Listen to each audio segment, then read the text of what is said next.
Good morning కార్యక్రమంలో భాగంగా ఈరోజు తెలంగాణ రాష్ట్ర ప్రజలందరికీ జై భీమ్, జై శివలాల్, జై తెలంగాణ. ఈరోజు మనం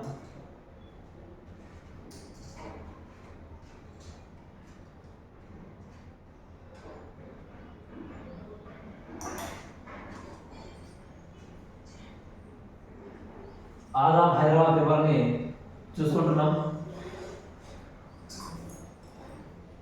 బిల్డర్లు కాంట్రాక్టర్లు కాదు, సంపద సృష్టికర్తలు. అంటే బిల్డర్లు కాంట్రాక్టర్లు కాదంట, ఓన్లీ సంపద సృష్టికర్త అంట. అంటే తెలంగాణ రాష్ట్రంలో గతంలో ఉన్నటువంటి ప్రభుత్వంపై కాంట్రాక్టర్లకు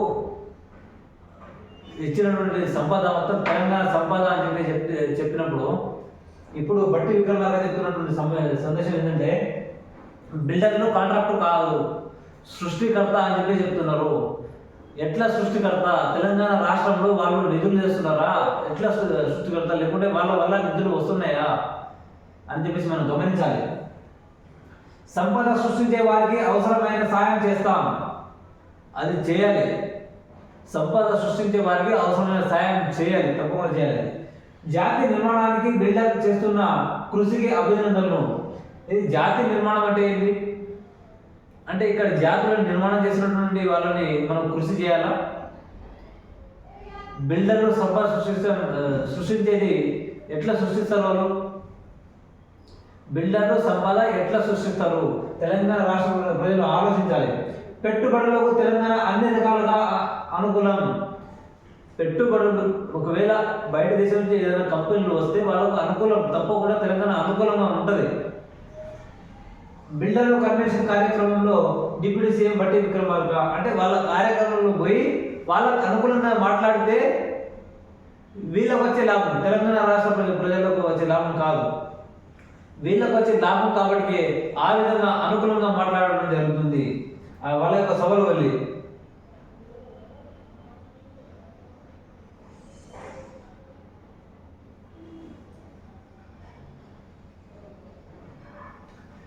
రాముడను రాముడే, అందరిలోనూ రాముడే. రాజ్యాంగకర్తలను రాముడు పాలనే స్ఫూర్తి. మాన్ కీ బాత్ ప్రసంగంలో ప్రధాని వాక్యాలు.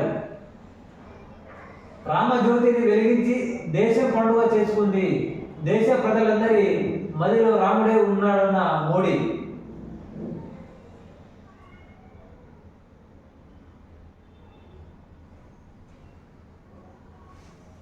పోటెత్తిన భక్తులు. మేడారంలో 9 కిలోమీటర్ల మేర ట్రాఫిక్ జామ్, ఇబ్బందులు ఎదుర్కొంటున్న భక్తులు. వచ్చే నెల 21వ తేదీ నుండి జాతర మొదలు. ఏర్పాట్లు ముమ్మరం చేసిన తెలంగాణ ప్రభుత్వం. కోటికి పైగా భక్తులు వస్తారని ప్రభుత్వం అంచనా.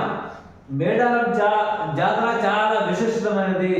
తెలంగాణలో ఎక్కడ జరగని జాతర మేడారంలో జరుగుతుందంటే అక్కడ ఉన్నటువంటి సమ్మక్క సారలమ్మ వారి ఆశీస్సులు తెలంగాణ రాష్ట్ర ప్రజల మీద ఉన్నాయని చెప్పేసి మనం భావించాలి. ఎందుకంటే మేడారం జాతర ఇప్పటి నుంచి కాదు, ఎప్పటి నుంచో వేల సంఖ్యలో భక్తులు వెళ్తూ ఉంటారు. కాబట్టి మేడారం జాతర ఈసారి కోటి మంది వచ్చే అవకాశాలు ఉన్నాయని చెప్పేసి చెప్తున్నటువంటి మాట మనం చూస్తూ ఉన్నాం. టిఎస్పిఎస్సిఎల్ డి ఇష్టారాజ్యం 2016 నుంచి 20 వరకు కొనసాగిన పెన్సిల్ పనులు. సుమారు 20 డివిజన్లలో జరిగిన వర్క్. స్క్వేర్ ఫీట్ పనులు తక్కువ, నొక్కేసింది ఎక్కువే. స్క్వేర్ ఫీట్ పనులు తక్కువ, నొక్కేసింది ఎక్కువే.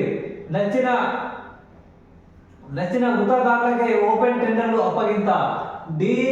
గుత్తేదారుల కలిసి అడ్డగోలుగా దోపిడీ. పాత సీఎం రఘురామారెడ్డికి వాటాలు. రాష్ట్ర సర్కారు సమగ్ర దర్యాప్తు జరిపిస్తే అవినీతి ఆనకొండల బండారం బయటపడే ఛాన్స్. మరి ఇంతకన్నా మీరు పేపర్ స్టేట్మెంట్ ఇస్తున్నారు కదా, మరి ఇంత అవినీతి తెలంగాణలో దోచుకున్నప్పుడు మీరు ఎందుకు వదిలిపెడతా ఉన్నారు? తెలంగాణ రాష్ట్ర ప్రభుత్వం అణువున అడ్డుకోవాలి, ఇట్లాంటి దోపిడీదారులను మీరు ఎందుకు ఆపుతున్నారు అంటే మీకు సగం తెలియకనా ఇట్లాంటి స్టేట్మెంట్ ఇస్తున్నారు? మళ్ళీ తెలిసి కూడా ఎందుకు వాళ్ళని ఢిల్లీలకు అప్పగిస్తలేదని చెప్పేసి మనం దర్యాప్తుకు ఎందుకు అప్పగిస్తలేదని చెప్పేసి మనం చూడాల్సిన అవసరం ఉంది. ఈరోజు ప్రతిరోజు వాళ్ళ స్టేట్మెంట్ ఏంది?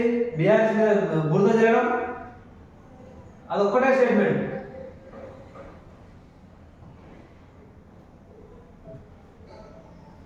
Transformer fencing scam,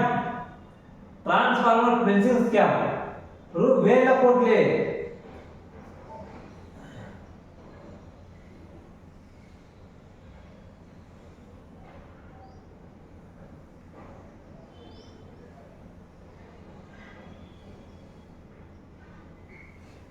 transformer fencing వేల కోట్ల స్కామ్ కదా. నేను పూర్తి మ్యాటర్ వేయలేదండి, నేను ఎందుకు వేయలేదు మరొక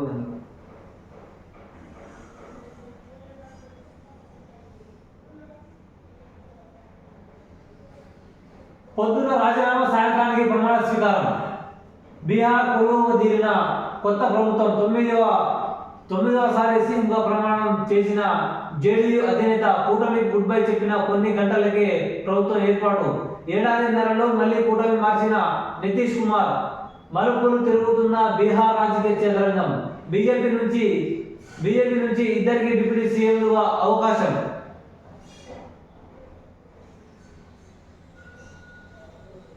ఎవరి లెక్కలు వారి. లోక్సభ ఎన్నికల్లో గొలిపే లక్ష్యంగా తెలంగాణ పార్టీల వ్యూహాలు. సమీక్ష బీజీలో బీఆర్ఎస్ వర్కింగ్ ప్రెసిడెంట్ కేటీఆర్. రంగంలోకి దిగుతున్న కాంగ్రెస్ బీజేపీల నుంచి అధినేతలు. తెలంగాణలో మొదలైన లోక్సభ ఎన్నికల హడావుడి. తెలంగాణలో BJP and BRS and Congress party ఈ మూడు పోటీలు ప్రధానంగా ఉన్నాయి. కానీ తెలంగాణ ప్రభుత్వం ఎట్లా ఆలోచిస్తున్నారంటే బీఆర్ఎస్ పార్టీ కేంద్రంలో లేదు కదా అని చెప్పేసి ప్రజలు ఆలోచిస్తూ ఉన్నారు. అదేవిధంగా కొంతమంది ఏం చేస్తారంటే బీజేపీ వల్ల మనకు తెలంగాణ ప్రభుత్వానికి తెలంగాణలో ఉన్నటువంటి అనేక చోట్ల కొన్ని సంవత్సరాల ముందు బాంబులు పెంచినటువంటి చూసినాం మనం. కానీ బీజేపీ వచ్చినప్పటి నుంచి అట్లాంటి సంఘటనలు రాలేదని చెప్పేసి చాలామంది ఇటువంటి వ్యాఖ్యలు చాలా చేస్తున్నారు. బీజేపీ వల్ల మన తెలంగాణ రాష్ట్రానికి ఎక్కడా కూడా హాని జరగలేదు. గతంలో బాంబులు చాయ్ హోటళ్లలో బాంబులు పేల్చినటువంటి సందర్భం మనం చూసినాం. కానీ బీజేపీ ప్రభుత్వం వచ్చినప్పుడు మనకు అటువంటి సంఘటనలు ఏం జరగలేదని చెప్పేసి వాళ్ళు చెప్తున్నటువంటి మాట నేను చూశాను. అదేవిధంగా కాంగ్రెస్ పార్టీలో రాహుల్ గాంధీతో ఉన్నటువంటి సంబంధం ఏంది? తెలంగాణ రాష్ట్ర ప్రభుత్వం అంటే ఇక్కడ ఉన్నటువంటి ప్రభుత్వం వల్ల అక్కడ వాళ్ళు ప్రభుత్వం వస్తారంటే అక్కడ కూడా రాని పరిస్థితి ఉంది. ఎందుకంటే మమతా బెనర్జీ సపరేట్గా పోటీ చేస్తుంది, కూటమి నుంచి తప్పుకుంది. అదేవిధంగా జేడీయూ కూడా కూటమి నుంచి తప్పుకున్నాడు. కేజ్రీవాల్ కూడా అటువంటి ఆలోచన లేదని చెప్పేశారు. మరి అక్కడ కూటమి లేకపోతే ఇది రాహుల్ గాంధీ బలపడేటువంటి ఛాన్సే లేదని చెప్పేసి తెలంగాణ రాష్ట్ర ప్రజలు అందరూ ఆలోచిస్తూ ఉన్నారు. అదేవిధంగా బీఆర్ఎస్ పార్టీకి ఎంపీ సీట్లు ఇస్తే మనం భారత రాష్ట్ర సమితి పార్టీ పెట్టుకుందే కేంద్రంలో కొట్లాడడానికి. తెలంగాణ రాష్ట్రం ఒకటే కాదు, కేంద్రంలో కొట్లాడి మన హక్కులను సాధించుకోవడానికి మనం బీఆర్ఎస్ పార్టీ పెట్టినామని చెప్పేసి తెలంగాణ రాష్ట్ర ప్రజలను కూడా ఆలోచిస్తూ ఉన్నారు. ఈరోజు బీఆర్ఎస్ పార్టీ నామకరణం చేసినప్పుడే తెలంగాణలో మనం బీఆర్ఎస్ పార్టీని గెలిపించుకోలేకపోయినామని చెప్పేసి చాలా మంది బాధపడతా ఉన్నారు. ఒక్కసారి ఆలోచించండి తెలంగాణ ప్రజలారా, బీఆర్ఎస్ పార్టీ పెట్టింది ఎందుకు? కేంద్రం నుంచి మనకు వచ్చే ఆ వాటర్ను మనం తీసుకోవడానికి మాత్రమే తప్ప వేరే ఆలోచన కాదని చెప్పేసి మనం గుర్తు చేసుకోవాలి.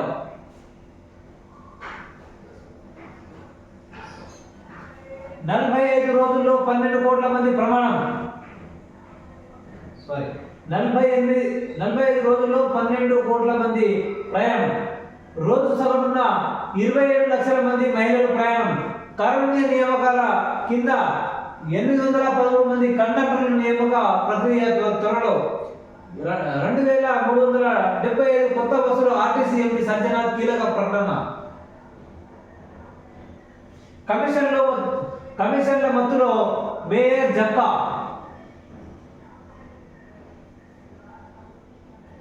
వీరముష్టి కాలనీలో ప్రభుత్వ భూమి కబ్జా, ఎఫ్టీఎల్ నిర్మాణాలు, చెరీ ఫౌండేషన్ ల్యాండ్ స్వాహా.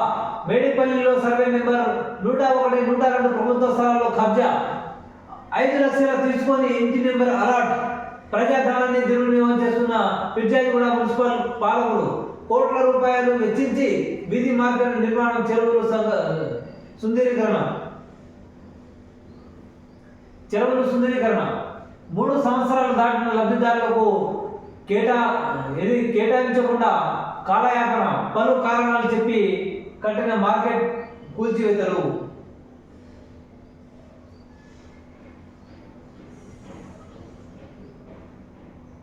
ఈరోజు మనం తెలంగాణ రాష్ట్ర ప్రభుత్వం ఒకటే ఆలోచించాలి. లోక్సభ ఎన్నికల్లో ఎవరి పాత్ర ఎట్లా ఉంటుంది అని చెప్పేసి గట్టిగా ఆలోచన చేసి మనం ముందుండి అన్ని పార్టీలకు వారి యొక్క ఆలోచన శక్తి ఎట్లా ఉందని ఆలోచన చేసి మనం వారిని ఎన్నుకోవాల్సిన అవసరం ఎంతైనా ఉందని చెప్పి నేను తెలంగాణ రాష్ట్ర ప్రజలందరినీ కోరుతా ఉన్నాను. జై భీమ్, జై తెలంగాణ, జై శివరాం.